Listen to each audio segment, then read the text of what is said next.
What's good? What's good, everybody? Welcome back to another episode of The Urban Platform Speaks. Make sure to like and subscribe as you come into the channel and check out the content. With that being said, man, I want to speak on this recent uh beef or disagreement between Kenyon Martin and Draymond Green, right? And so my my take on it is not really about like is Draymond Green, at least not from my point of view, is Draymond Green soft or not, right? But because I do think that in your environment has a lot to do with like who you are. If Draymond Green had a played in the 80s, or the 90s, would he have been a different player? I'm sure he would have, because that environment demands that you carry yourself and you conduct yourself accordingly, right? But the and I think too, that's kind of what Kenyon Martin was trying to get to. Like this this generation that Draymond playing is not as physical as the generation that Kenyon Martin played in, or the generation that even came before Kenyon Martin. When Kenyon Martin had a list of power forwards that were better, that he thought, in his opinion, that were better than Draymond Green, right? Let me see. I don't even know if I still have that list, right? But okay, I do. And so, and I like a lot of those guys, man, that Kenyon Martin named, and that brought back some memories. But the thing is, before I start to name off some of these names, the thing is with that is, like I said, each generation, the younger generations, have to realize that you are standing on the shoulders of the generation that came before you, right? And so you can't, just because you're the current generation, you can't say, well, I'm better, we're better, we do this better and we do that better, because that's not, number one, it's not true. And that's, you cheat yourself when you think that you're better. And then you don't acknowledge that you're in the position that you're in because of the people that came before you. Whether you recognize that they had a direct impact on you or not, they really had an impact on what you're able to do in the league. And I would think that Draymond Green, at this stage in his career, he is almost, he's closer to the end than he is the beginning. He should realize that, like the guys who came before him paved the way, and he's standing on their shoulders. You know, this current era of basketball, to me, is, in my opinion, is not as entertaining as it stopped at Kobe. Like, once Kobe retired, to me, I'm just not as entertained with this style of basketball. And I think that a lot of guys who play in this era probably could would like I said, they would have would have been able to play back in the day. But as a professional athlete and as a grown man, you got to realize that you standing on the shoulders of the guys who came before you, right? And so Kenyon Martin, he went into naming some guys that he thought that were better power forwards than Draymond Green, right? And so I'm gonna name some of these guys, and let me see. So he, number one, he said Giannis Antetokounmpo is a better power forward. Anthony Davis, Dirk Nowitzki, Charles Barkley, Kevin Garnett, Tim Duncan, Dennis Rodman, Karl Malone, Chris Webber, Amari Stoudemire. Let me see. Chris Bosh, Rasheed Wallace, Pau Gasol, Elton Brand, Antoine Jameson. Let me see. Zach Randolph, Carlos Boozer, David West, Jermaine O'Neal, Sean Kemp, Derek Coleman, Danny Manning, Larry Johnson, right? And a lot of these guys, especially the guys, man, who play like, let me think, like in the 90s, the 80s and the 90s, man. I was a big fan of those guys. Like, and he may have named them because he had 50. You got Buck Williams, who I used to like because I'm from Baltimore. Buck Williams played his college, at Maryland, which is right down the street. Wow, Terry Cummings.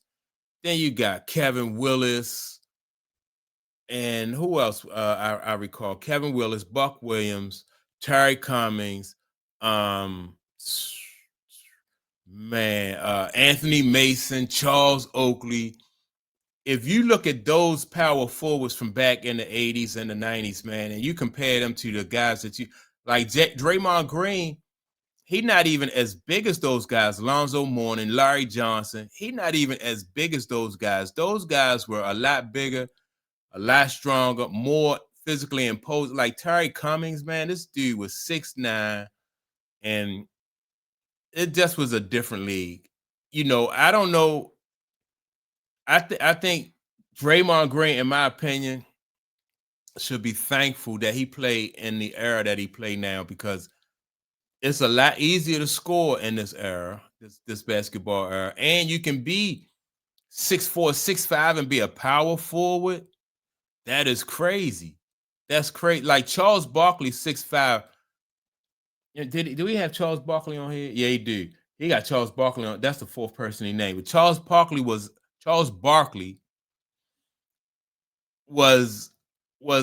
a phenomenal athlete, man. And Charles only 6'5". Some people say 6'4".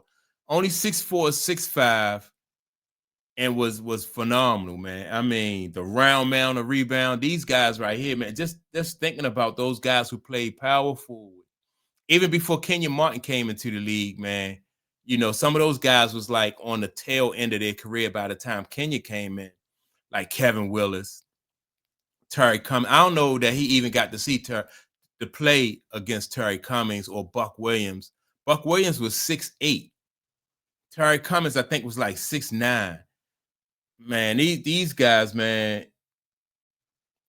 Yeah, this guy Draymond is definitely the beneficiary of playing in a league that is not as physical, And like I said, he closer to the end than he is the beginning. So, and if you know the history, that's what I don't like. These guys got to know the history of the game.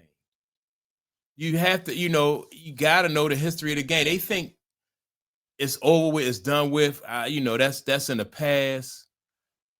But throughout life, you got to know history, man. History is so important. And anytime you have a guy like Draymond who don't get it, then he sets himself up to get exposed by a guy with more, with like more life experience, more knowledge when it comes to, and wisdom when it comes to life. And then he's doing some videos now where he kind of like, he's acting like he don't know why Kenyon Martin is coming at him like this, or he don't get it and stuff like this. But when you speak in a reckless manner without thinking, then that's what you get. You get people who know better, and they'll put you in your place. And I think even all of us, Kenyon Martin probably been in that position before, where somebody older than him had to humble him, because I know that I've been in that position before too. As a young person, I thought I knew everything, and then somebody older come along and humble me and put me in my place and make me see that, see the big picture instead of what I'm experiencing. I don't get it why at his age, Draymond Green don't realize that, man. If you look back at some of those guys, and I hope basketball go back to that, power forwards and like real power forwards, man. It just with Kevin Willis, Terry, like I said, you got to see those guys. Who else? Man. I don't know. Was Tim Duncan? Tim Duncan probably was more of a center. Tim Duncan and Dave Robinson. But if you look at Dave Robinson, man, these guys, man, was big. Like, I don't think Draymond Green would have been able to in the 80s do anything with Tim Duncan or Dave Robinson. Not the 80s. I'm sorry. Like they came like around in the 90s. I don't think this guy, man, he would have been able to do anything with those guys at 6'4", 6'5". You don't have nothing common with Dave Robinson and Tim Duncan. And so, yeah, man, it's just a lesson that Kenyon Martin is just trying to teach Draymond Green. And Draymond Green, like I say, all this gray hair, man, he looked just as old as Kenyon Martin. All this gray hair, and he trying to, I don't get it. So that's my take on the situation, though. But it's a lesson learned from these younger guys who don't, or sometimes forget that they standing on the shoulders of the guys who came before them. And the thing about it, you never heard anybody say anything disrespectful about, like, Kenyon Martin generation would never say anything disrespectful about the generation like Karl Malone or who was it? Who came before him? Charles Barkley. He acknowledged that those guys was great. Even though he played against Karl Malone, he challenged Karl Malone, but he would never be disrespectful to Karl Malone. I do remember that he challenged Karl Malone before. But man, shoot. Yeah, it's a lesson learned. And Karl Malone probably wouldn't have said anything bad about, the guys who came before him, like Kevin Willis. It's a way to challenge people and be respectful.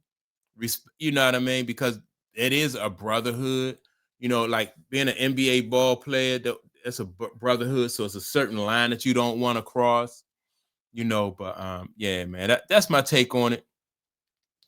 Y'all make sure to like and subscribe to the channel. Also, don't forget to leave a comment, and I'll check you all out in the next video. Peace.